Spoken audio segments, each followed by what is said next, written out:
আমরা খুব শিগগির দেশব্যাপী বিশেষ করে ঢাকা থেকে আমরা শুরু করব। আমরা চাঁদাবাজদের তালিকা প্রস্তুত করে সেই হিসাবে তাদেরকে আইনে আওতায় নিয়ে আসার ব্যবস্থা করব খুব শিগগির। 2, যারা অস্ত্রধারী, সন্ত্রাসী, দাগী আসামি, যারা সমাজে বিশৃঙ্খলা সৃষ্টি করছে তাদের একটি তালিকা প্রণয়ন করা হচ্ছে।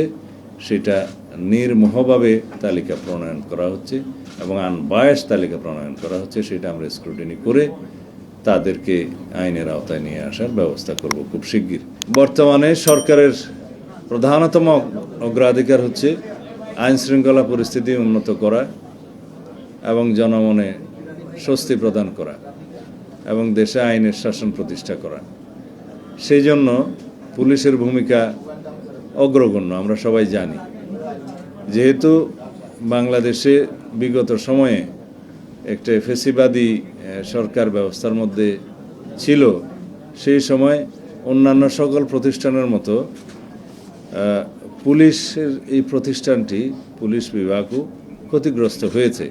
সেই জায়গা থেকে আমরা ক্রমান্বয়ে আজকের এই পর্যায়ে এসেছি, জনমনে যাতে এই আস্থাটা আমরা সৃষ্টি করতে পারি যে পুলিশের যে ঐতিহাসিক ভূমিকা ছিল সেই ভূমিকায় আমরা আবার অবতীর্ণ হয়েছি এবং মানুষ যাতে মনে করে পুলিশ সত্যিকারভাবেই জনগণের বন্ধু এবং সেই হিসাবে আমরা পুলিশ ফোর্সকে পরিচালিত করব।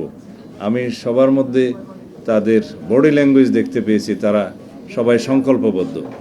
দেশ ও জাতির কল্যাণে তারা যে কোনো রকমের ত্যাগ স্বীকার করতে প্রস্তুত এবং তাদের প্রতিষ্ঠান হিসাবে তাদের কপালে যে অতীতে কালিমা লেপন করে দেওয়া হয়েছিল সেই জন্য তারা নিজেরা দায়ী নয়। একটা ফ্যাসিবাদী রেজিমের কারণে কিছু সংখ্যক লোক সেই কর্মকাণ্ড চালিয়েছে, যার দোষটা প্রতিষ্ঠান হিসাবে এই প্রতিষ্ঠানের উপরে এসে পড়েছে। সেই জন্য প্রতিষ্ঠান দায়ী নয়।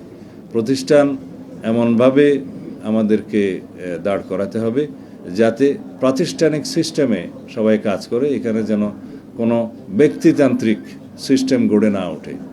রুল অফ ল আমরা প্রতিষ্ঠা করব এবং পুলিশ আইনানুগভাবেই চলবে। এখানে কোনো ব্যক্তির স্বৈরতান্ত্রিক কোনো নির্দেশ পালিত হবে না।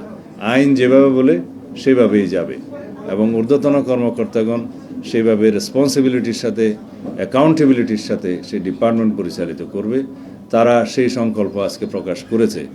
আমি তাদেরকে জনগণের পক্ষে বর্তমান সরকারের যে আইনের শাসন প্রতিষ্ঠার বিভিন্ন প্রতিশ্রুতি সেগুলো স্মরণ করে দিয়েছি এবং তাদের কাছে আমি আশা করি তারা জনগণের পক্ষে, দেশের পক্ষে সর্বোচ্চ ত্যাগ স্বীকার করে তাদের কাজ চালিয়ে যাবে।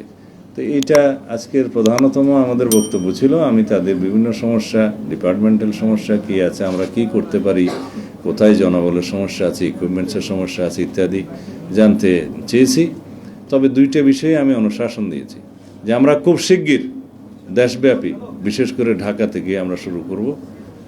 আমরা চাঁদাবাজদের তালিকা প্রস্তুত করে সেই হিসাবে তাদেরকে আইনে আওতায় নিয়ে আসার ব্যবস্থা করব খুব শিগগির।